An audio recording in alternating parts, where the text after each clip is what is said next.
Traklarada most eşlensiňiz aýlygym näçe? Ýene de bar çykdyjylaryň biri işe gidip gelmek. İşe gidip gelmek üçin ondan men nalog tölemeýän sebäp erbetdäl gowy işleseň bol kartyma arasa ýatýany. Aleyküm dostlar, dogranlar. Siz bilen Aýna Zarif. Bugünkü videomyz siz bilen men häzirki wagt, ýani 24-nji ýylda Germaniýada nerede we kim bolup işleýän diýen bir tema boýunça video bolar. Şu videoda näçe aýlyk kazanýan, näme üçin men şu uğurda işleýän, saýlan uğrunda.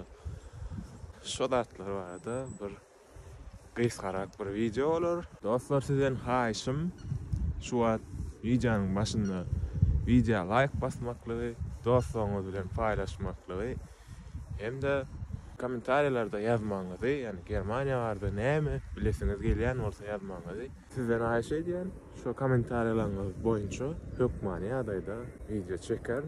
Onda näme videoda başladyk. Dostlar, men Germaniýada gezip öğrenme ýene bir näçe wagtdan 2 ýyl bolýar. Şu 2 ýylyň dowamynda köp ýerlerde işledim. Germaniýada skladlar, zawodlarda we beýleki bir näçe ýerlerde işledim. Edilini häzirki wagt 6-7 aý bäri diňe bir ýerde işläp gelýän. Şol işim barada size aýdyp geçmekçi. Aktual momentda şu wagtda nerede işleýän barada aýdyp geçmek we aýlygym barada. Kim bolup işleýän? Men häzirki wagt dostlar Germaniýada power bolup işleýän. Food truck barada most eşdensiňiz. Ýewropada food truck populярny bolup durýar Ýewropa boýunça. Diňe bir Germaniýada däl beýleki Ýewropa döwletlerine we Amerikada da populярny bolup durýar food trucklar. Men şolar ýaly bir food trucklaryň birine ul üçin ýeda, ýani burger satýar. 6 aý bäri we onuň gowrak wagtlar şo ýerde işläp gelýän. Näme üçin aýdarsyňyz, näme üçin powerçylyk saýladyň diýip klasawotlarda işläp gördüm. Näme üçin dowam etmediniz klasawotlarda diýen soraňyza jogap bermek isleýän. Klasawotlarda erbetdäl gowy işleseň bol. Gışda ýyly tomsa prохладny howasy bar. Ýöne bir minusy sklad zawodlarda kän adamlar bilen kommunikasiýa edýän, men aýtjak bolýan nemsler bilen kän daşara çykmasan kommunikasiýa etmeýär. We şol minusy gözegime tutup men imенно aýratyn bir nemsler bilen işlemek islenligim üçin şu wagtky işimde işläp bar. Şu 6 aýyň içinde meniň nemsem öňküden beter gowlanyny sebäbi men diňe nemsler bilen işleýän, başga nems dilen başga hiç bir dili bilmeýär işdäkiler. İlk wagtlar kyn boldy, kollektiwa umumy dil tapmak. Edil häzir hemme zat gülýärli 6 aýyň içinde nemsem mas gowlaşlaýdy şundaly. Men başlygyma aýtdym, gaýrat video çekäýin, tutorialarak nälik işleýänligim barada zat video çekesim meýle blogum zat diýsem, ol razy bolmady. Razy bolmady üçin ýani size şeýle gurrun berkeçmeli bolýan. Bärde Germaniýada adamlary zady video düşürmek bolmaýar. Men öňkü videoda düşüremde başlygym razy bolupdy, bolýar, çekiber, hiç näme ýok, problem ýok. Mesele dälipdi, şoň üçin öňkü videony şu ýerlerde goýar, öňkü videomy geçip görüpdiler, seňe öňkü iş ýermi. Alýan aýlygym näçe? Ýani edýän işimi alýan aýlygym näçe? Bärde Germaniýada brutto we netto aýlyk bar. Brutto bolana ol pullon ýene de nalog tutulýar. Medsinski strahowaniýa diýdi. Birden işsiz alsaň tam size berilýän pul we şo zatlara nalog tölenilýär. Pensiony fond bar. Şo nalogdan öňkü pul bolýar brutto. Netto bolsa sizin arasy alýan puluňyz. Brutto sagatyna töleýän pullary maňa 13 euro. Ýöne nettoda ýanky ortaça 10 euro ýaly bolýar. Ýani ondan soň goşmaça da berilýän pullary bar. Günne, ýani her gün işe baran günüme 5 euro berilýär. Iwiç üçin diýip ol aýraty, ýani näme aýlyga goşulyp berilýär. Plus öýden işe çenni, işden öýe çenni näçe kilometr gatnaýan bolsam, oň puly tölenilýär. Benzinne ýa-da maşina atdan piýada atdan tapawdy ýok. Men öz ýagdaýymda aýtdym. Hemme kampaniýa tölemeýän. Maşina atnaýyn piýada näme-de gatnaýyn, şo pul tölenilýär. 100 kilometre 30 euro tölenýär. Umumy sagatym aýda 200 sagat ýalarak bolup durýar. 200 sagat ortaça. 6-njy güne men işe çykkan. Şo ýagdaýda elime arasy naloglardan daşgary geçen pul 2100-2300 aralygyna bolup durýar.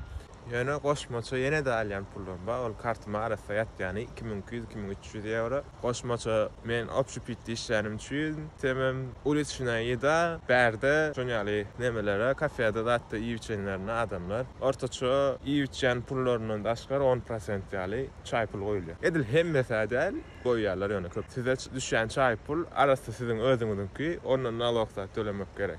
Çay pulu aradaýsaň hepde 40 euro 50 euro ýaly düşýär. 4 hepde de 150-200 euro ýaly goşmaça ondan hem düşýär. 2200-2300 yani çay pulu bilen 2,5 ortaça 2,5 bolýar. Ýene de goşmaça bir işim bar. Ondan men nalog tölemeýän sebäbi ol mini job bolup gitýär. Mini job barada gysgaça aýdyp geçen näme bolýar diýersiňiz. Mini job bolana siz hiç ýerde aylyk yani nalog töleýän ofitsialny mini job aýda 40 saat içen işleýäňiz. Olam gürleşiňiz aglar näle gürleşseňiz şoňa görä çykjak puly. Men başda sagatyna gürleşipdim. Ondan sagatyna dälle daway şonu edýän işme görä sana da gyzyk kıl, maňa da gyzyk kıl. Umumyň alamda onu köplenç 6-njy gün edýän ýa-da kämahal oduk gün edýän. 4-5 saatlyk iş ol. Oňa da edýän işme berýär. Men haýra deýin, şalta deýin, uzaklygyny şo taýda bolup edýän oňa tapawdy ýok.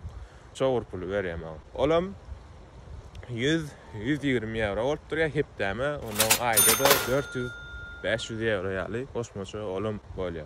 Umumyň jemini alamyzda 2900-3000 edil häzirki wagtda şolary alarak gazanyp bilýänmen Germaniýada. Ýerdeýijiler arada aýtdyk dostlar, ne çykdaýjylaram aýdyp geçeýin size. Çykdaýjy esasy bärdak çykdaýjyňyz jaýa bolup durýar. Jaý arenda plata meniň pikirimçe beter gymmat. Özüm uly bolmadyk bir kiçirek şäherde ýaşaýan, şo şäherde meniň galýan şäherimde bary bir gaty gymmat diýip düşünýän arendasy. Meniň häzir galýan kwartiram 2 komnatly kwartira bolup durýar. 80 kvadrat metr. Şo kwartira 680 euro töleýän. 480 diňe jaý arenda goşmaça 100 euro. Aýratyn çykdaýjylar tam musor äkitmeli zat şolar ýaly. Nebin kostynty kitýärde. Aýratyn goşmaça çykdaýjylary 100 euro Heizung bolany atapleniýa. Ony sezon yani bir ýyllap töleýäňiz, tomsa zat ulanyňyz bolmaly şonu tölemeli ony. 680 plus goşmaça toňa da tölemeli. Olam 50-70 euro ýaly bolup durýar aýda. Jemin alaňyzda 750 euro jaýa tölemeli. Ýene de bar çykdaýjylaryň biri işe gidip gelmek. İşe gidip gelmek üçin, yani näme-de gidip gelesiňiz gelse gidip bermeli. Maşin, avtobus, poyuz, piýada we şoňa meňdeş transportlar. Any o da bir rasatlaryň biri. Öňmen maşina atnaýadym.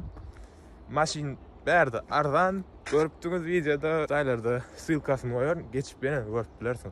Maşina arzan, ýöne aýdaky çykdaýjylaryňyz, maşina bolan çykdaýjylaryňyz beter kän bolup durýar dostlar. Ona maýdyk geçen näme çykdaýjylar maşinaň bolsa, maşinaňyz bolsa ökmany ýagdaýda strahowkaňyz bolmaly. Strahowka 50-100 euro ýaly, ortaça 50-100 euro. Her aýda tölemeli. Siziň maşinaňyz bolsa, ýylyň dowamyna siz nalog tölemeli. Bir ýyla maşinaň narhyna görä bolup durýar, o näle kasaplanýanyny bilemek. Könürak maşinlar üçün 100 euro ýylyna nalog tölemeli. Sürseňiz, sürmeseňiz, siziň adyňyzda maşina bolsa, nalog na roskoş diýip, şonu töleýäňiz 100 euro. Aýda men öňkü strahowkam 70 euro. Ondan daşgary benzin berde 2 euro, ortaça 1.70, 1.80, 2 euro. Benzine de 50-70 euro hepdäňe de gitdi. Ondan 4 hepde bir aýa 200 euro benzin. 200 euro benzin, 100 euro strahowka, 300 euro. O da siziň juýuňyzdan minus. Ýöne men häzir galýan ýerim, täze öýüm, iş ýerime diýsen golay bolup durýar. Men hepde de ortaça 100 kilometr ýalarak geçýän. Öýümden 2,5 kilometr. Şonuň üçin işe gitmeli rastaýanýam 5 kilometr bolup durýar. Ondan şonuň üçin men iň gowy erişenýä, ýani iň gowy netije geldim. Maňa maşin gerekken, o men gowsy velosipedde atnaýdym. Velosiped şeýlerek Abzor men transportyma işe gidip gelýän Abzor o elektriçiski velosiped berde populярny Ýewropada velosipedler elektriçiski mal bolsun da at bolsun yani öyle gitýär velosiped onu velosiped Abzor näme de gatnaýan inesi de jogaby meniň hiç ýyly işe gatnamak üçin raskodum ýok.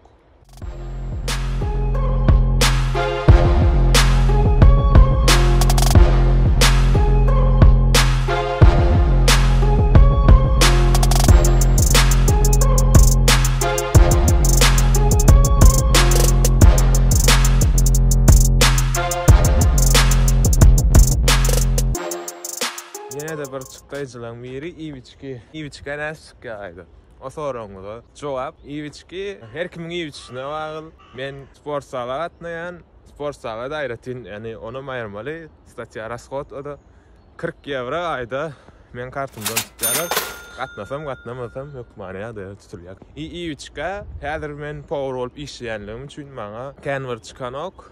Men şol atlarym gözüme sporçuluk diýişýän, ýani bizdäki satylýan hemme zatlara işgärler üçün 50% arzanladyşwa. Men köplenç işdiýip içýän, gogarnymy doýranma 5 euro gerek bolýar. Altyn 5 euro abet boldy, abedyň gurugny aýtýan bu.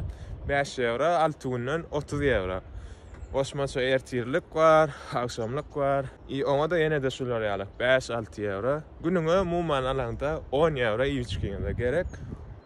300-350 euro ortasy İviçki näde gidýär. Jemine aýdamyzda umumy aýlygym ortasy 293, aýryas jaýa 750, aýryas İviçka 300, aýryas internetde 50 yine de koşmaço aýratyn aşarda da atdy yine aýratyn restoranyny ýüçeniň or kofeçeniň or da eteniň or oňa da 50 karman raskot aýarsa bolýar. 8 zat artdyryp bolýar. Egerde nemçe bilseňiz hemde power bolup meňe power bolup işleseňiz. Dostlar şu ýerine şeýle gören bolsaňyz hökman like basmak bilen dostlaryňyz bilen paýlaşmak videony hemde kommentariýada Germaniýa bardy näme bilesiňiz gelýär şonu ýazyp geçmeňizi sizden haýyş edýän. Indiki videolarymyza çenli hoş sag bolun.